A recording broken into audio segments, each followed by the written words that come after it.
Hey everybody, I'm sporting my Shador. Congratulations on the Browns win versus Aaron Rodgers and the Steelers yesterday. All right, I've been gone for a minute, been doing some international travel. I am back, and let's talk about some shenanigans that are going on. I know football portal season is upon us, and there's been a lot of noise about athletes potentially entering the portal. Doesn't open until January 2nd. Got a lot of football left to play in the college football playoff. But let's talk about not the football portal, but let's talk about pro athletes coming back to play collegiate ball. So you folks may have seen or heard some reporting that Nigerian-born James Nnaji, Nnaji, he's a 7-foot center who recently enrolled at Baylor. He's now a Baylor Bear after playing 4 seasons, 4 seasons of professional basketball in Europe, and after having been drafted by the Detroit Pistons. So he was drafted number 31 in the 2023 NBA draft.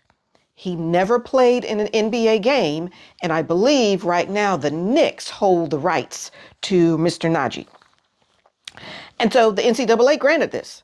Okay. And you're like, where did this come from? This dude clearly played professional ball. Well, there's precedent.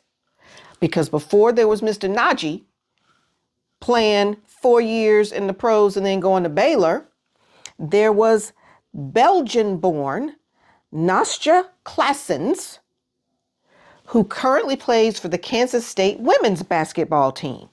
She was a 3rd-round draft pick in the WNBA draft. She was drafted by the Washington Mystics in 2024, and she played professionally in Spain.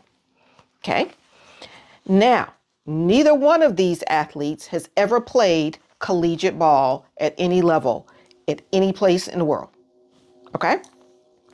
So the NCAA rule seems to be that international players who played professionally and were drafted can play college basketball so long as they're within the 5-year window since their date of high school graduation.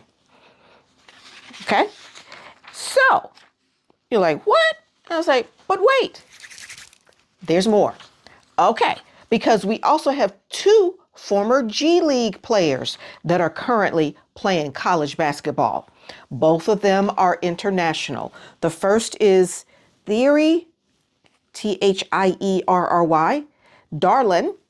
He graduated from the NBA Academy Africa, and he's from the Central African Republic. He was granted 2 years of eligibility, and he is currently playing at Santa Clara. So he played in the G League. Okay. We also have Jamaican-born London Johnson, who was granted 3 years of eligibility and will soon be playing at Louisville. Okay. So, according to the NCAA, apparently, G League and Europe is not really professional, and the only real professional league is the NBA for purposes of enforcing the professional ineligibility requirement on athletes. Okay, so when some reporter went and said, hey, NCAA, what are y'all doing? Essentially, NCAA is like, look, we keep getting sued over all this eligibility stuff. We need Congress to come in and help us. Like, what y'all want us to do? You want to keep getting these same results? This is what we're going to get if nobody comes and gives us some guidelines and rubrics that we can apply that will be adhered to by the general public. So the NCAA is like, I can't help you.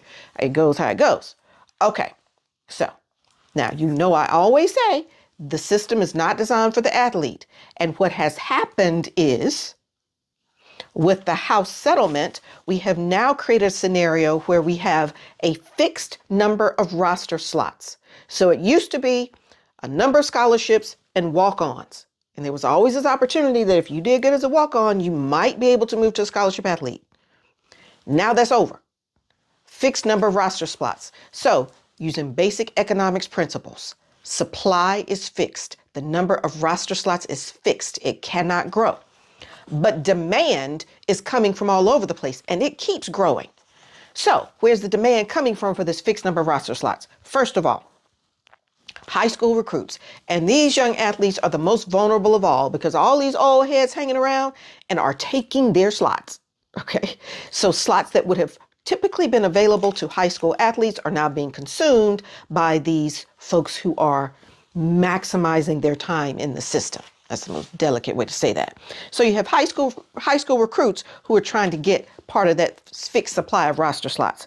You have JuCo athletes, the Diego Pavia line of athletes, okay, who are saying, look, I don't care how much time I spend in JuCo. I want to get 5 years of eligibility if I'm successful moving up to the NCAA. So these guys are hanging around for 7 or 8 years playing college ball at one level or another. Those are the JuCo athletes, also putting pressure on the system. You also have the Patterson athletes. These are the athletes, Patterson is the latest case that's making its way through the courts. These are the athletes that says, hey, we came in academically prepared, athletically prepared. We started playing as freshmen. And so instead of enforcing the 4-season rule on us, we believe we should have 5 years just like everybody else. Why are you giving them 5 when they don't show up ready and we're showing up ready? So you have the Patterson athletes who now say, we don't want 4.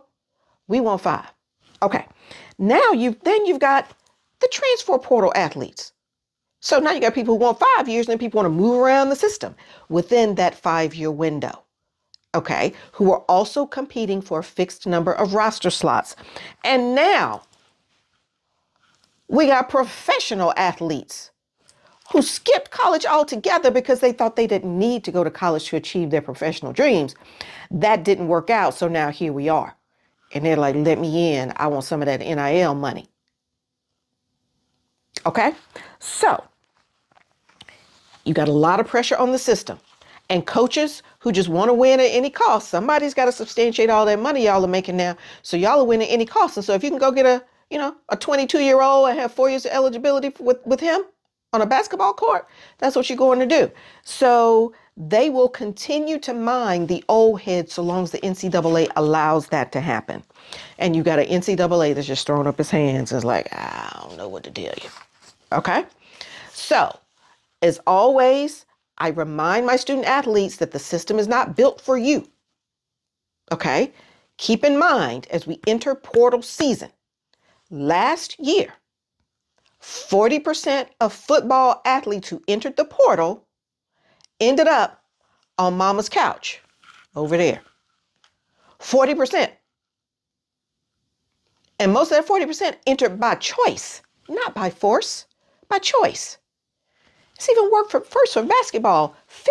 50% of basketball athletes that entered the portal ended up on mama's couch over there.